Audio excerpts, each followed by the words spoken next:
Good morning, students. We were discussing on the preamble of Indian Constitution and its writings. Now we will just say the institutional design means the Constitution itself is an institution. That institution has to face the challenges that may come up in the future. This is a structure like this. So that should have the abilities to change according to the change of the season, according to the change of time.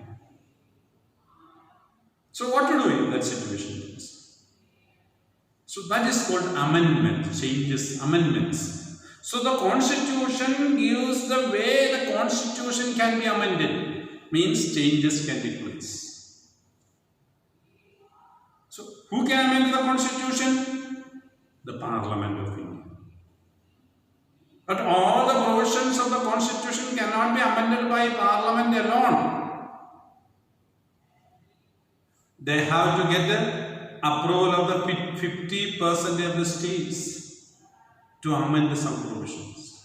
Everything cannot be amended by Parliament alone. But majority part of the Constitution can be amended by the Parliament. Parliament is given the power for that. If something connects with the state, they have to get the approval of the 50% of the states. Now GST was like this. So like that many things were there. Okay.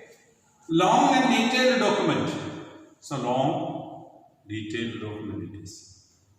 Needs to be amended quite regularly to keep it updated because changes are there. When the Constitution was written, there was no internet, no mobiles, no computer systems like this. So drastic and fast developing changes are taking place. So we must know that. So those changes should be naturally incorporated. Not sacred, static, unalterable law. Don't think that the Constitution is a sacred. It's all religious books. Can we change the religious books according to time? No chance. Whatever is written at that time, it is preserved and it is accepted and it is to remain same. That's why it is called sacred. Concerned with God, we cannot change it. So Constitution is not a sacred material, it can be amended. Static means something not moving. It cannot be static. It has to move according to the move of the time. Change. Okay? Unalterable. This is not an unalterable material. Unalterable means change. It is alterable. It is a changeable material.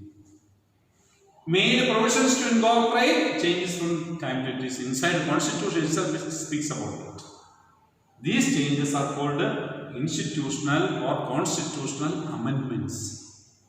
We must amend the Constitution. So this is possible in the Constitution. We can amend the change. Amendments in the Constitution is called, changes in the Constitution are called amendments. If a comma from the original has to be changed, that also amendment is needed. So amendment means changes from the original Constitution. So when number of states have gone up, so many changes. We have amended 105 times Constitution. The Indian Constitution has laid down the procedure for choosing persons to govern the country. About the institution of the government. It tells how the president should be elected. Indian Constitution lays down the procedure for choosing the persons to govern the country. How the president should be elected. What are his qualifications? How the prime minister should be selected. What are his qualifications? So all those criteria, things are clearly mentioned in the Constitution of India. So what are the posts we need? Clearly it is mentioned. Prime Minister, Cabinet, everything is mentioned in the Constitution. That defines who will have how much power to take which decision. Prime Minister is having power or the President is having power. Vice President is having power or the Prime Minister is having power. It's clearly mentioned. All the powers in the Constitution are given to the President of India.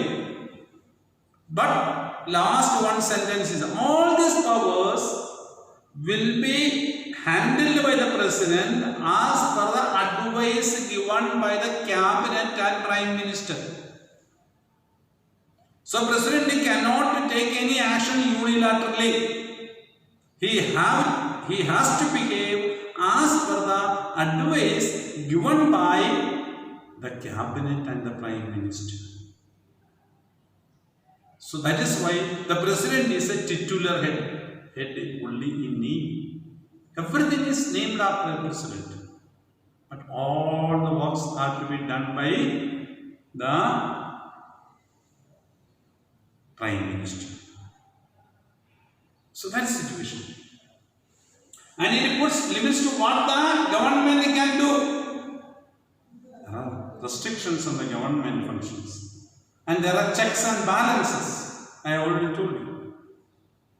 Checks. Who can check the government executive? 3 organs of the executive are government have checked each other. Executive, legislature and judiciary. Checks and balances. Everything is written down in the Constitution. By providing some rights to citizens that cannot be violated. And citizens also can control the government. Citizens should be provided with the fundamental rights. Government cannot interfere and do anything that it likes.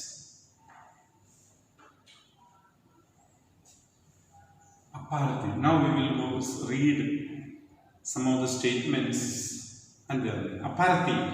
These are the words that we are seeing in the textbook.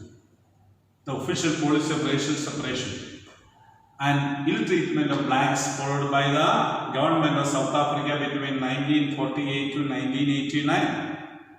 That's apartheid policy. Ill treatment of blacks means blacks were not treated equally by the white, which were in minority in South Africa. Understand? White were in minority.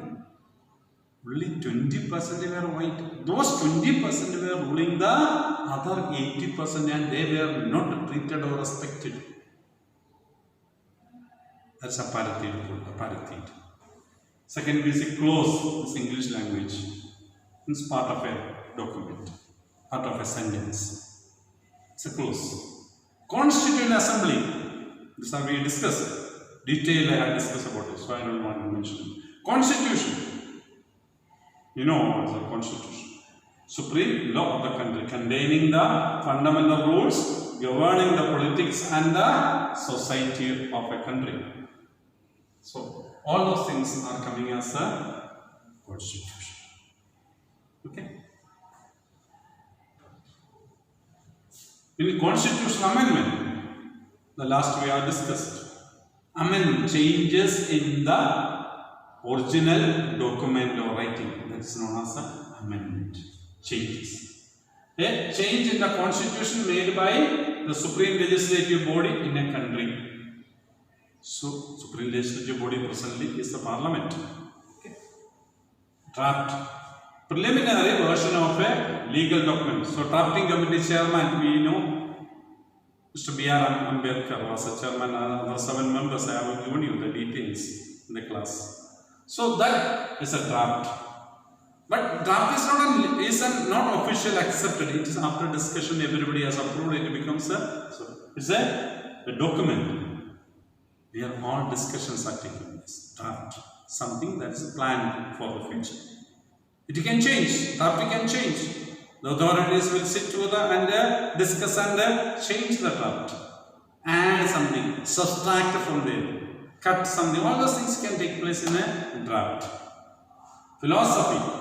The most fundamental principles underlying one's thoughts and actions.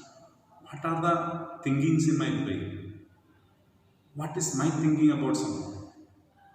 About the human life, about the society, about other human beings, about the animals.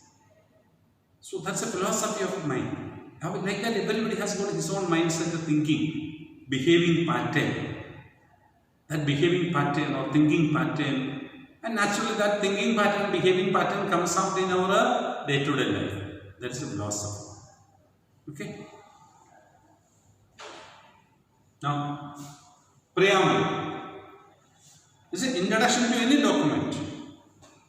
If a book has got introduction, it will be written. It is also called introduction. Some of the books you may say foreword.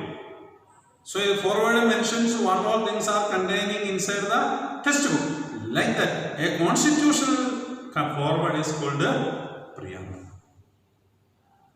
Introductory statement of a constitution which states the reasons and guiding values of the constitution. And treason. Treason, simple meaning is work against his own country. If I work against India, I am doing treason. So work against own country is known as treason. For that, normal punishment is death.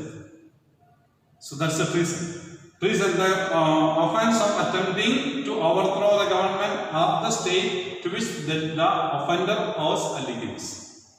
Not overthrowing, working against the country, not of the government. Must clearly differentiate between that.